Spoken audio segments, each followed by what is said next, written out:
Bismillahirrahmanirrahim. Assalamualaikum warahmatullahi wabarakatuh. Innal hamdalillahi nahmaduhu wa nasta'inuhu wa nastaghfiruh wa na'udzu billahi min shururi anfusina wa sayyiati a'malina. May yahdihillahu fala mudilla lahu wa may yudlil fala hadiyalah. Asyhadu an la ilaha illallah wahdahu la syarika lah wa asyhadu anna Muhammadan 'abduhu wa rasuluhu la nabiyya ba'dah. Ikhwati fillah rahimani Allah wa iyyakum. Hari ini kita melanjutkan kajian kita dan pada hari ini kita akan membahas sebuah tema yang sangat penting terkait dengan salah satu akhlak mulia, yaitu al-amanah, sifat amanah.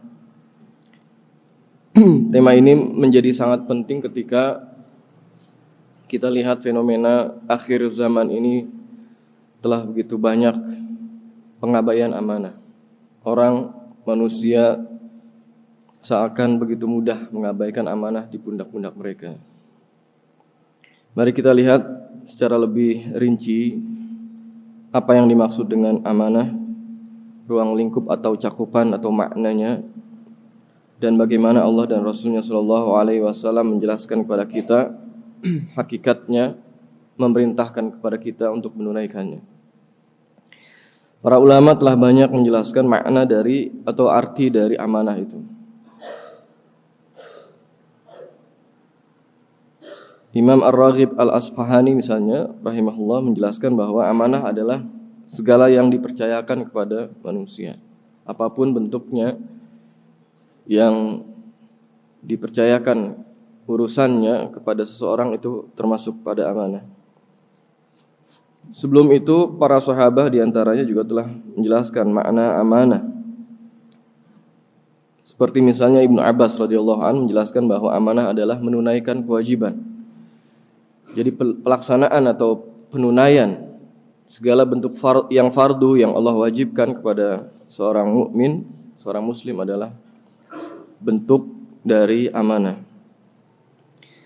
Kemudian para ulama juga menjelaskan bahwa amanah adalah kewajiban taat kepada Allah Ta'ala dan Rasulnya Sallallahu Alaihi Wasallam. Jadi kewajiban seorang mukmin seluruhnya yang terkait taat kepada Allah dan Rasulnya Sallallahu Alaihi Wasallam ini adalah amanah. Kemudian Imam Ibnu Katsir rahimahullah mengatakan bahwa semua pandangan atau pendapat para ulama yang menjelaskan makna dari amanah itu tidaklah saling bertentangan satu dengan yang lain. Semuanya saling melengkapi, menyempurnakan. Dia hanya seakan-akan ada pertentangan secara redaksional saja, tapi kandungan atau esensinya sama saja. Yaitu seluruhnya menjelaskan bahwa amanah itu adalah segala bentuk tugas, tanggung jawab, termasuk perintah dan larangan. Perintah yang harus dilaksanakan dan larangan yang harus dijauhi oleh seorang mukmin dengan segala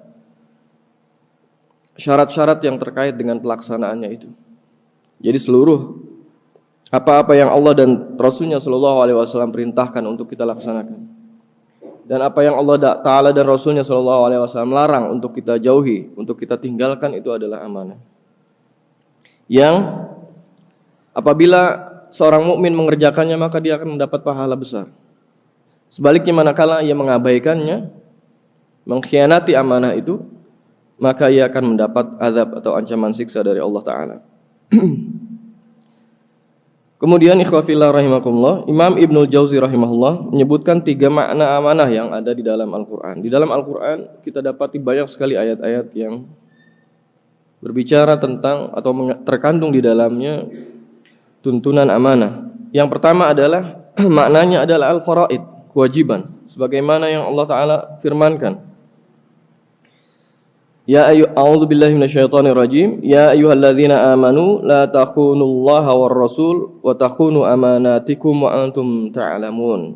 Wahai orang-orang yang beriman, janganlah kalian mengkhianati Allah dan Rasulnya, dan janganlah kalian mengkhianati amanah-amanah yang diberikan kepada kalian, padahal kalian mengetahuinya. Makna amanah pada ayat ini adalah semua kewajiban yang Allah dan Rasulnya SAW perintahkan, Ya, kita dilarang untuk mengabaikannya. Yang diperintahkan adalah menunaikan fardu atau kewajiban yang Allah dan Rasulnya SAW perintahkan itu. Jangan ada sedikit pun pengabaian pada apa yang Allah Ta'ala dan Rasulnya SAW telah perintahkan. Yang kedua, semua bentuk titipan atau al-wadi'iyah, ya, titipan apapun bentuknya, yang material maupun imaterial. Karena kebanyakan orang ketika memaknai amanah itu hanya pada yang berbentuk bendawi, yang zahir, yang bisa dipegang, yang mahsus, yang bisa diindra. Padahal termasuk di dalam bentuk amanah adalah apa-apa yang dikuasakan, ya, kepada seseorang. Apakah berbentuk kekuasaan, kepemimpinan, pekerjaan, dan lain sebagainya. Dan inilah yang telah Allah Subhanahu wa Ta'ala perintahkan pada kita untuk kita tunaikan. Termasuk di dalamnya perintah bagi kita, manakala kita ingin menugaskan suatu urusan kepada seseorang, maka tugaskan orang yang amanah. Jangan yang tidak amanah. Jangan orang yang khianat. Orang yang berkompeten, memiliki kemampuan untuk menunaikannya dengan sempurna, dengan terbaik. Innallaha ya'murukum an tu'addul amanati ila ahliha. Sungguhnya Allah merintahkan kalian untuk menunaikan amanah pada yang ahlinya. Makna ahli di sini termasuk di dalamnya yang berhak menerimanya, termasuk juga orang yang berkompeten untuk melaksanakan amanah itu. Ya. Asy-Syaikh Sa'di rahimahullah dalam menafsirkan ayat tersebut, surah An-Nisa ayat ke-58, beliau mengatakan bahwa amanah adalah segala apa yang diperintahkan kepada seorang dan diperintahkan untuk menunaikannya. Semua yang diperintahkan baik oleh Allah Ta'ala dan Rasulnya SAW, ya, maupun termasuk dalam hubungan sosial sama manusia. Ya. Yang pertama tentunya adalah apa yang Allah perintahkan kepada para hambanya agar mereka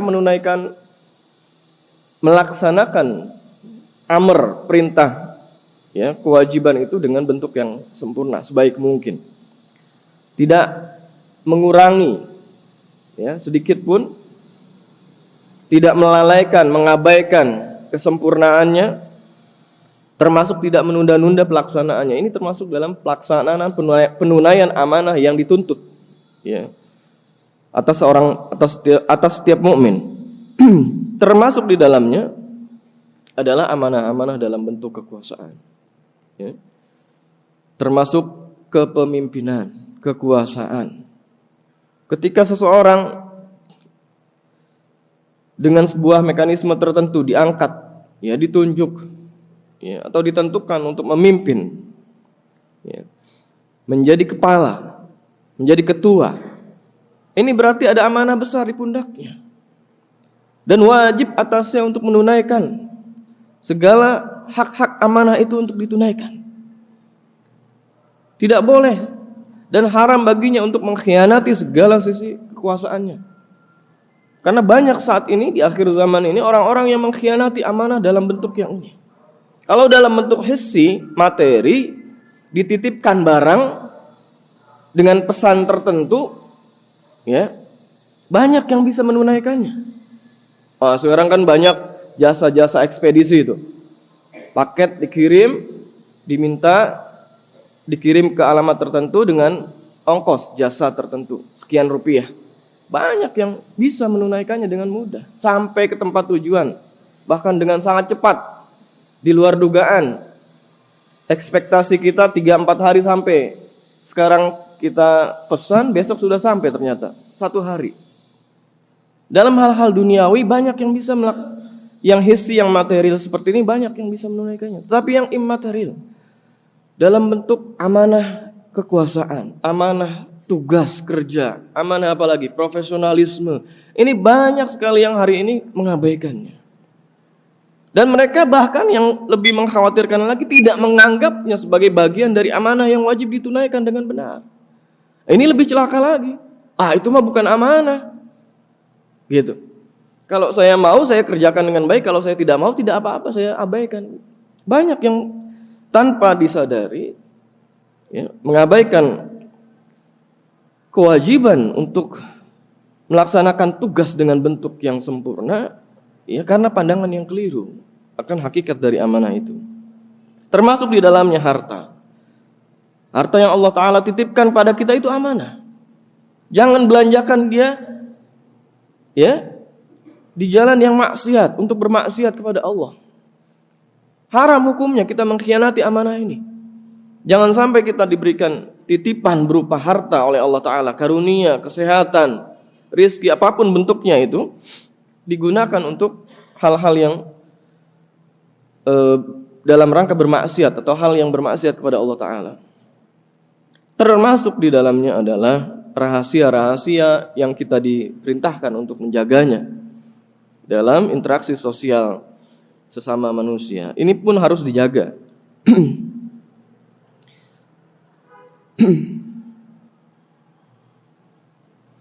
Itu makna yang kedua, semua bentuk barang titipan atau wadi'iyah, baik material maupun imaterial. Jadi cakupannya sangat luas ternyata ketika kita berbicara tentang amanah. Kemudian makna yang ketiga adalah makna al-ifah wasyanah. Makna amanah adalah menjaga kehormatan diri. Termasuk di dalamnya menjaga kewibawaan.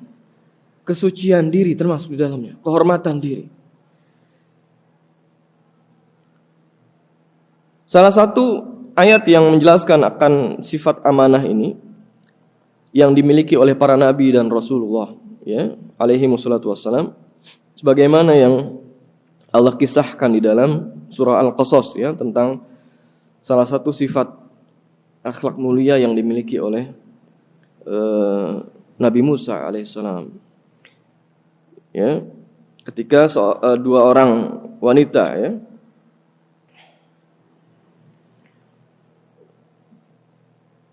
meminta kepada ayahanda beliau, Nabiullah, kemudian dengan mengucapkan satu karakteristik atau akhlak mulia dari orang yang diharapkan bisa membantu mereka, yaitu Musa, dengan mengatakan inna khaira man ista'jarta al-qawiyul amin, bahwa sebaik-baik orang yang kamu ambil untuk bekerja atau kamu pekerjakan adalah orang yang kuat lagi terpercaya. Nah, ini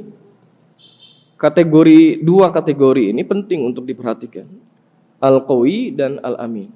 Kuat secara fisik dan mental, serta al-amin, amanah dalam mengerjakan tugas yang diamanahkan kepadanya. Jangan salah satunya tidak ada. Dua-duanya harus lengkap ini. Jangan hanya kuat secara fisik, tapi mengkhianati atau mudah mengabaikan, bermudah-mudah dalam melaksanakan tugasnya.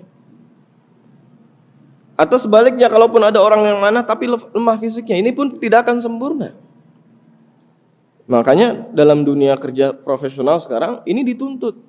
Coba tanya manajemen dimanapun yang bagus, yang baik, pasti mereka akan mencari karyawan, pegawai yang memiliki dua unsur pada dirinya ini, yaitu secara fisik mereka siap, kuat, kuat tidak mesti berbadan tegap begitu, tidak.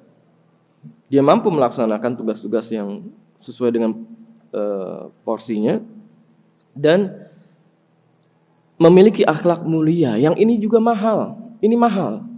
Banyak para manajer, direktur atau komisaris yang mencari, meng-hire orang-orang untuk menjadi karyawannya, nggak ketemu nyari orang yang amanah itu. Nggak ketemu, barang langka hari ini. Karena ini menyangkut bukan cuma untuk kepentingan pribadi dia. Ini hajat hidup orang banyak dalam sebuah organisasi, dalam dunia manajemen begitu. Maju mundurnya sebuah instansi atau apapun namanya perusahaan, ini tergantung pada nilai-nilai amanah dan sifat amanah yang ada pada para SDM-nya, karyawan-karyawannya. Kalau mereka sepakat kita tidak akan amanah, berkhianat semua, hancur, nggak perlu lama itu. Semua sepakat, ya. Dibuat tata tertib, ya. Jam masuk dan jam keluar. Semua sepakat untuk mengkhianati. Jam masuk jam 8 misalnya, semua sepakat. Kita nanti jam 1 siang saja. Hancur besok. Nggak perlu tunggu lama itu. Jadi ini bukan main-main. Masalah amanah ini banyak sekali hal-hal urgent, ya, penting dalam termasuk dalam dunia manajemen saat ini. Apalagi, ya ikhwah fillah rahimakumullah, hari ini kita menghadapi tantangan dakwah yang luar biasa.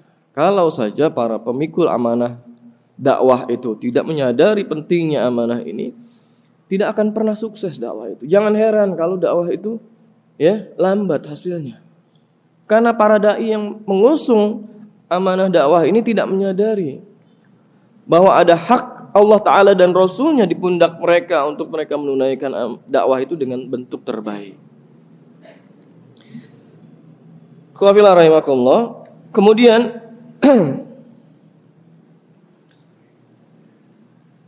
secara garis besar seperti yang tadi di awal telah kita sampaikan, dengan demikian ada dua macam bentuk amanah. Kalau kita lihat dari keterkaitan dengan siapa, ya, seseorang berinteraksi.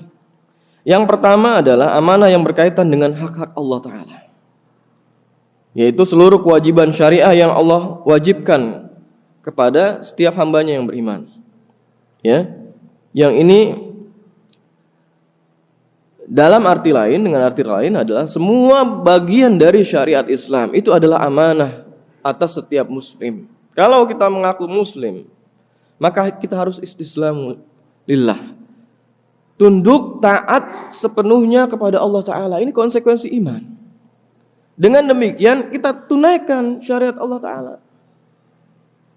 Kita jaga hak-hak Allah, syiar Allah kita hidupkan, kita jaga hududnya, batas-batas larangannya, perintahnya kita taati, larangannya kita jauhi, demikian seterusnya. Nah,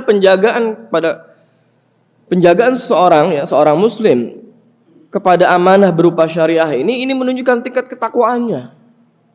Pengabaiannya menunjukkan derajat keimanannya yang lemah, yang mengkhawatirkan. Kalau dia terbiasa bermaksiat, gampang mengabaikan larangan Allah Ta'ala, gampang mudah terjatuh pada perbuatan dosa, ini menunjukkan bahwa kualitas imannya segitu, ya, lemah sekali, tidak amanah terhadap syariat Allah Ta'ala. Karena itu yang dituntut atas kita, ya, setiap mukmin adalah menunaikan syariat di ruas yang kita mampu laksanakan. Di ruas individu tidak ada penghalang. Ada syariat-syariat individu pada diri kita. Kewajiban sholat 5 waktu, yang fardu, semua banyak sekali itu. Rinciannya banyak sekali. Tidak ada alasan seorang muslim beralasan saya tidak bisa mengerjakannya atau saya malas mengerjakan. Tidak ada itu. Alasan-alasan yang tidak akan pernah diterima. Pada syariat keluarga ada hak-hak yang harus kita tunaikan, ada amanah yang harus kita tunaikan. Ketika antum menjadi kepala rumah tangga, ya, menjadi seorang suami, laksanakan tugas sebagai kepala rumah tangga dengan baik. Ada amanah di pundak antum, ya, sebagai suami. Jangan abaikan. Di dalam masyarakat banyak syariat Allah Ta'ala yang bisa kita laksanakan, ya, banyak sekali. Hak-hak bertetangga, hak-hak sosial sama muslim, saudara kita seagama, seiman, dan seterusnya, banyak sekali yang bisa kita dan harus kita tunaikan. Kemudian cakupan yang kedua adalah amanah yang terkait dengan hak-hak sesama hamba Allah Subhanahu wa Ta'ala. Yang di sini ini umumnya yang dimaknai, yang dipahami oleh kebanyakan kita, bahwa amanah adalah segala yang dipercayakan kepada kita berupa barang titipan, apakah harta bentuknya, apakah rahasia bentuknya dan sebagainya, apakah pesan dan seterusnya. Dan ini pun tentu, ya, harus ditunaikan, ya. Termasuk di dalamnya, ikhwafillah rahimakumullah, adalah tadi yang kita telah ulas di awal, berupa amanah kepemimpinan, amanah kekuasaan. Hari ini kita lihat banyak orang berlomba-lomba ingin dipilih, pilihlah saya. pilihlah saya ini sesungguhnya mengandung konsekuensi yang sangat berat. Bagaimana kalau dia tidak diberikan oleh Allah Ta'ala kemampuan untuk menunaikan amanah itu, atau dia sengaja mengabaikan, mengkhianati amanah, kekuasaan, kepemimpinan yang diberikan, celaka dia. Ya, betul, amanah itu adalah salah satu sarana, ya, untuk meraih pahala yang besar bagi mereka yang menunaikannya. Nah, yang jadi masalah hari ini banyak orang yang niatnya tuh orientasinya berbeda. Karena tidak paham.